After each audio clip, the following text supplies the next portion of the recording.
ஞானானந்தமயம் தெய்வம் நிர்மலஸ்படிகாகிருதியும் ஆதாரம் சர்வ வித்யானாம் ஹயக்ரீவம் பாஸ்மகே. நமஸ்காரம். நேயர்கள் அனைவருக்கும் அஸ்ட்ரோ கேஎஸ் ஐயங்காரின் பணிவான நமஸ்காரங்கள். வார பலன் 8/4/2024 14/4/2024 வரலும் உண்டான வாரத்திற்கு என்ன பலன்கள் மேஷம் முதல் மீனம் வரைன்னு பார்க்கலாம். அதற்கு முன்னாடி இந்த வாரத்தினுடைய கோல்சாரம் என்ன, இந்த வாரத்தில் வரும் விசேஷ நாட்கள் என்ன, அதற்கு பிறகு இந்த வாரத்தில் எந்தெந்த ராசிக்காரர்களுக்கு சந்திராசிரமம்னு பார்ப்போம். முதல்ல இந்த வாரத்தினுடைய கோல்சாரம் அப்படின்னு எடுக்கும்போது காலபுருஷ தத்துவத்தின் முதல் ராசியான மேஷ ராசியில் குரு பகவானும் 6ஆம் இடம்னு சொல்லக்கூடிய கன்னியில் கேதுவும் 11ஆம் இடம் அப்படின்னு சொல்லக்கூடிய கும்பத்தில் சனி மற்றும் செவ்வாய்,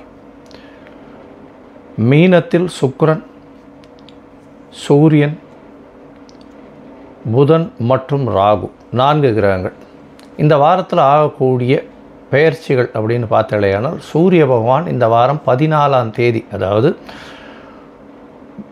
பங்குனி மாதத்திலிருந்து சித்திரை மாதம் பிறகுறது, அதாவது சித்திரை மாதம் அப்படின்னு சொல்கிறது, அதாவது சௌரமான மாதமாக சூரியன் ரேவதி நட்சத்திரத்திலிருந்து அஸ்வினி நட்சத்திரத்துக்கு போகிறார்.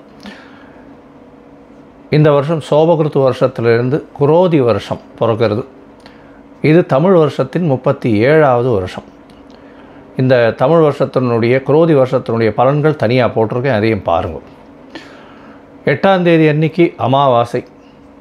இந்த வாரத்தில் பார்த்தாலேயானால் சந்திர பகவான் அதிவேகமாக செல்லக்கூடிய சந்திர பகவான், பொதுவாகவே இந்த வார பயிற்சிகளை பொறுத்து வாரத்தினுடைய பலன்களை வச்சு சொல்லக்கூடியது. சந்திர பகவான் மீன ராசி உத்திரட்டாதி நட்சத்திரத்திலிருந்து திருவாதிரை நட்சத்திரம், அதாவது 14ஆம் தேதி அன்னைக்கு திருவாதிரை நட்சத்திரம் மிதுன ராசியில் வரார்.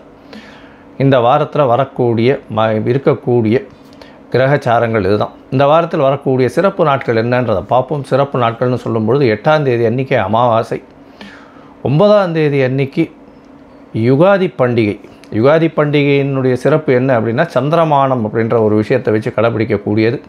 அமாவாசைக்கு அடுத்த நாளை அவர்கள் மாதம் பிறக்கிறதாக கொண்டு சைத்திர மாதமாக இது ஆரம்பிச்சுடுறது. அவளுக்கு சித்திரை மாதம், அவளுக்கு சைத்திர மாதம் ஆரம்பிச்சுடுறது.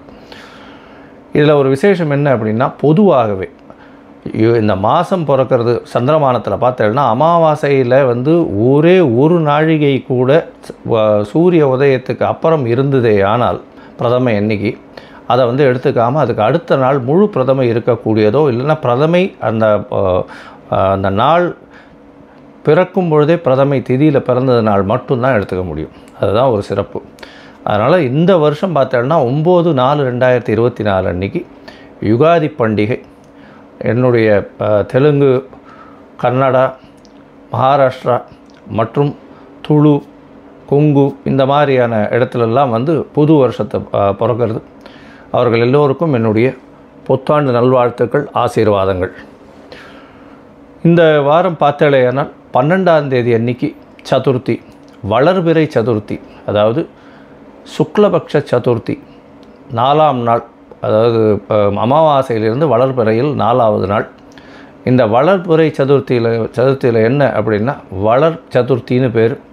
அதாவது தேய்பிறையில் சங்கடஹர சதுர்த்தி, இது சங்கர்ஷண சதுர்த்தி அப்படின்னு சொல்லக்கூடியது.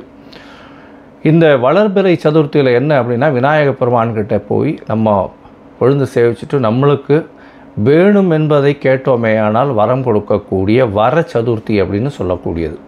வளர்பிறையில் வரக்கூடியது வர சதுர்த்தி.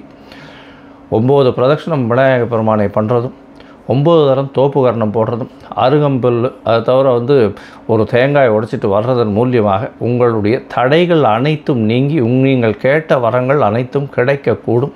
படிக்கக்கூடிய மாணவர்களுக்கு கண்டிப்பாக இந்த வர சதுர்த்தி அன்றைக்கி போய் சேவிச்சுட்டு வந்துட்டீங்க அப்படின்னா கண்டிப்பாக உங்களுடைய எக்ஸாமில் நல்ல ரிசல்ட் கிடைக்கக்கூடும். காம்படிட்டிவ் எக்ஸாம்லாம் நல்லபடியாக பண்ணக்கூடிய வாய்ப்புகள் நிச்சயமாக உண்டு. இந்த வாரத்தில் பார்த்தோம்னா 14ஆம் தேதி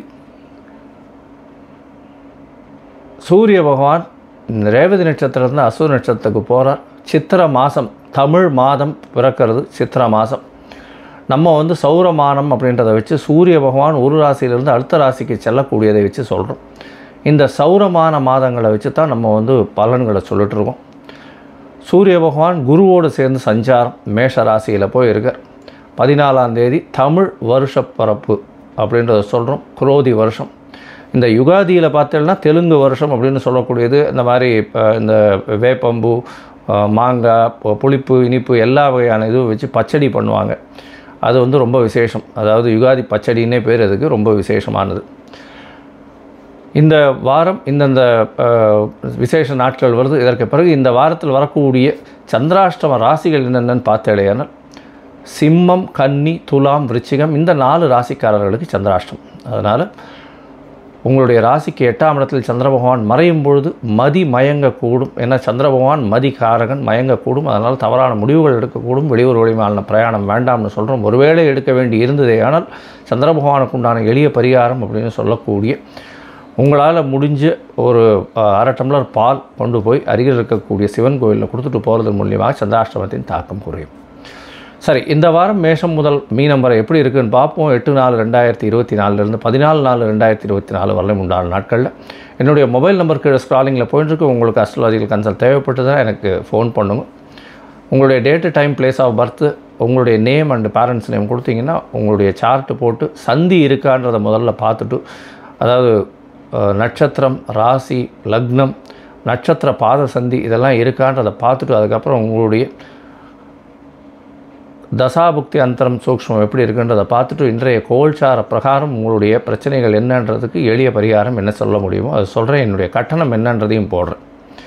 சரி, இப்போ மேஷம் முதல் மீனம் வரை 8/4/2024 முதல் 14/4/2024 வரை உண்டான நாட்கள். மீனம், பூரட்டாதி, உத்திரட்டாதி, ரேவதி இந்த 3 நட்சத்திரம் 9 பாதங்களை கொண்ட ராசி. ராசியின் அதிபதி குரு பகவான் ராசிக்கு 2ஆம் இடத்துல இருக்கிறது விசேஷம். பணவரவிற்கு பஞ்சம் இருக்காது. எல்லா இடத்துலையும் பேச்சில் நல்ல எளிமை இருக்கும். படிக்கக்கூடிய மாணவர்களுக்கு நல்ல ஒரு வெற்றி வாய்ப்பு கிடைக்கும். உடல்நலத்தில் நல்ல ஒரு ஏற்றம் இருக்கும். இந்த வாரம் பார்த்தோன்னா 5 கிரகங்கள் உங்களுடைய ராசியிலேயே இருக்குது. சூரியன், சந்திரன், புதன், சுக்கிரன் மற்றும் ராகு. சுக்கிர பகவான் உங்களுடைய ராசிக்கு 3, 8 அதிபதி உச்சம் பெற்று போயிருக்கிறதும், புத பகவான் நீச்ச பங்க ராஜயோகம் அடைகிறது பெரிய விசேஷம். உங்களுக்கு கூட்டு தொழிலில் பெரிய ஏற்றம் இருக்கும். எதிர்பாலினத்தோர் மூலியமாக நல்ல ஒரு ஏற்றம் இருக்கும். புதிய வீடு மனை வாங்கக்கூடிய பாக்கியம் உண்டு. தாயின் மூலியமாக நல்ல ஒரு ஏற்றமான செய்தி வரக்கூடிய வாய்ப்புகள் நிச்சயமாக இருக்குது. ராசியின் 12ஆம் இடத்துல செவ்வாயும் சனியும் இருக்கிறது ஒரு விசேஷம். உங்களுக்கு 7.5 சனி ஆரம்பிச்சிருக்கு. 2ஆம் அதிபதி 12ஆம் இடத்துல இருக்கிறதன் மூலியமாக பணவரவு எவ்வளவு வந்தாலும் செலவுகள் கொஞ்சம் அதிகமாக இருக்கக்கூடிய காலகட்டமாக இருக்கும். தேவையற்ற செலவுகள் இருக்கக்கூடிய காலகட்டமாக இருக்கும். இந்த மீனராசிக்காரர்கள் கடல் சார்ந்த வாணிபம் பண்ணுறவங்க, அதை தவிர இம்போர்ட் எக்ஸ்போர்ட் பிஸ்னஸ் பண்ணுறவங்க, அதாவது கடல் உயிரினங்கள் விற்கிறவங்க, இவங்களுக்கெல்லாம் பெரிய ஏற்றம் கிடைக்கக்கூடிய காலகட்டமாக இருக்குது. இதை தவிர பார்த்தாலேயானால் இந்த சர்க்கரை, அதை தவிர சர்க்கரையில் செய்த பண்டங்கள் விற்பவர்களுக்கு பெரிய ஏற்றம் கிடைக்கக்கூடிய காலகட்டமாக இந்த வாரம் அமைய போகிறது. இந்த வாரத்தில் பார்த்தேன்னா ப்ரொஃபஸர்ஸு, டீச்சர்ஸு, அதை தவிர தங்கம் விற்பவர்கள், தங்க ஆசாரிகள், நகாசு வேலை செய்பவர்களுக்கு பெரிய ஏற்றம் கிடைக்கக்கூடிய வாரமாக இந்த வாரம் அமையிறது. இந்த வாரத்தில் பார்த்தேன்னா 8/4/2024 14/4/2024 வரை உண்டான வாரத்தில் சந்திர பகவான் உங்களுடைய ராசியிலேயே இருக்கக்கூடிய காலகட்டம் 9ஆம் தேதி கார்த்தால் ஒரு 8:30 மணி வரலும் இருக்கார். இதன் மூலியமாக நல்ல ஒரு ஏற்றமான காலம். 5ஆம் அதிபதி உங்களுடைய ராசியிலேயே இருக்கிறதுனால புதிய பதவி புகழ் அந்தஸ்து கௌரவம்லாம் வரக்கூடிய காலகட்டமாக இருக்கும். குழந்தை மூலியமாக நல்ல ஒரு ஏற்றம் இருக்கக்கூடிய காலகட்டமாக இருக்கும். குழந்தை பிராப்தி ஏற்படக்கூடிய பாக்கியம் உண்டு. உங்களுடைய ராசிக்கு 2ஆம் இடத்துல சந்திர பகவான் போகிறார். அது 9ஆம் தேதி கார்த்தால் ஒரு 8:30 மணியிலிருந்து 11ஆம் தேதி கார்த்தால் 11:30 மணி வரலும் இருக்கக்கூடிய காலகட்டமாக இருக்குது. இந்த காலகட்டத்தில் பார்த்தாலேயானால் குருச்சந்திர யோகம் அமையிறது. கஜகேசரி யோகம்னு சொல்லக்கூடியது குருச்சந்திர யோகம் அமையக்கூடிய காலகட்டம். இதன் மூலியமாக உங்களுடைய பேச்சில் நல்ல நளினம் தெரியும். எந்த ஒரு விஷயத்தை பேசினீங்கன்னாலும் அடுத்தவங்க நல்லபடியாக எடுத்துக்கக்கூடிய வாய்ப்புகள் நிச்சயமாக உண்டு. உங்களுடைய ராசிக்கு 3ஆம் இடத்துல சந்திர பகவான் போகிறார். அதாவது 11ஆம் தேதி காலத்தால் 11:30 மணியிலிருந்து 13ஆம் தேதி காலை வரலும் பார்த்தாலேயானால் சந்திர பகவான் உங்களுடைய ராசிக்கு 3ஆம் இடத்துல இருக்கார். இந்த காலகட்டத்தில் உச்சம் பெற்று இருக்கக்கூடிய காலகட்டமாக இருக்குது. 3ஆம் அதிபதி உச்சம் பெற்று இருக்கிறதுனால எல்லா விதமான விஷயங்களிலும், அதாவது 3ஆம் அதிபதினு சொல்லக்கூடிய சுக்கிர பகவானும் உங்களுடைய ராசியில் உச்சம் பெற்று இருக்கிறதுனால எல்லா விதமான முயற்சிகள் அனைத்திலும் வெற்றி பெறக்கூடிய வாய்ப்பு. இளைய சகோதரிகள் மூலியமாக நல்ல ஒரு ஏற்றமான செய்தி. 5ஆம் அதிபதி 5க்கு 11 இருக்கிறதுனால குழந்தைகள் மூலியமாக ஏற்றம் கிடைக்கக்கூடிய காலகட்டம். புதிய பதவி புகழ் அந்தஸ்து கௌரவம் வரக்கூடிய காலகட்டமாக இந்த வாரம் அமையிறது. இந்த வாரத்தில் உங்களுடைய ராசிக்கு 4ஆம் இடத்துல வந்து சந்திர பகவான் போகிறார். அது வந்து 13ஆம் தேதியிலிருந்து 16ஆம் தேதி 13ஆம் தேதி காலத்தால் ஒரு 5:15 மணியிலிருந்து 13ஆம் தேதி சாயந்தரம் ஒரு 5:30 மணியிலிருந்து 16ஆம் தேதி காலத்தால் வரலும் இருக்கக்கூடிய காலகட்டம். இந்த காலகட்டத்தில் பார்த்தாலேயானால் சந்திர பகவான் 4ஆம் இடத்துல இருக்கிறதுனால கேந்திரத்தில் 4ஆம் இடத்துல கேந்திரத்தில் சதுர்த்த கேந்திரத்தில் சந்திர பகவான் இருக்கிறது பெரிய விசேஷம். ஆட்சி பெற்று போகிறதுக்கு சமமாக கூறுவார்கள். அதை தவிர பார்த்தாலே ஜோதிட சாஸ்திரம் சொல்கிறது. அதை தவிர தாயின் உடல்நிலையில் நல்ல ஒரு ஏற்றம், தாயின் மூலியமாக உங்களுக்கு வியாபாரத்தில் அபிவிருத்தி ஏற்படக்கூடிய பாக்கியம் உண்டு. தொழிலில் பெரிய ஏற்றம் கிடைக்கும். பார்ட்னர்ஷிப் தொழிலில் திடீர் ஏற்றம் கிடைக்கக்கூடிய காலகட்டம். இருந்தாலும் 7வது சனி ஆரம்பிச்சிருக்கிறதுனால சிறு சிறு பிரச்சனைகள் அங்கங்கே வரக்கூடிய வாய்ப்புகள் உண்டு. வேலையில் மாற்றங்கள் வரக்கூடிய வாய்ப்புகள் நிச்சயமாக உண்டு. வெளிநாடு வெளியூர் போகிறவாளுக்கு நிச்சயம் ஒரு ஏற்றம் கிடைக்கும். இருந்தாலும் சிறு தடைகள் வரக்கூடிய வாய்ப்புகள் நிச்சயமாக இருக்கும். நீங்கள் இந்த வாரம் வந்து அருகில் இருக்கக்கூடிய வரதராஜ பெருமாள் கோவில் போயிட்டு வர்றதும் அங்கே ஒரு முல்லைப்பூ மாலை சூடிட்டு வர்றதும் பெரிய ஒரு ஏற்றத்தையும் மாற்றத்தையும் இந்த வாரம் உங்களுக்கு கொடுக்கும். லோகா சமஸ்தா சுகினோ பவந்து. நன்றி, நமஸ்காரம். Astro KS Iyengar YouTube channel பார்த்தமைக்கு நன்றிகள். மேலும் இது போன்ற ஆன்மீக ஜோதிஷ தகவல்கள் உங்களை வந்து அடைய astro KS Iyengar YouTube channel subscribe செய்யவும், பெல் ஐக்கானை மறக்காமல் அழுத்தவும். நன்றி, வணக்கம்.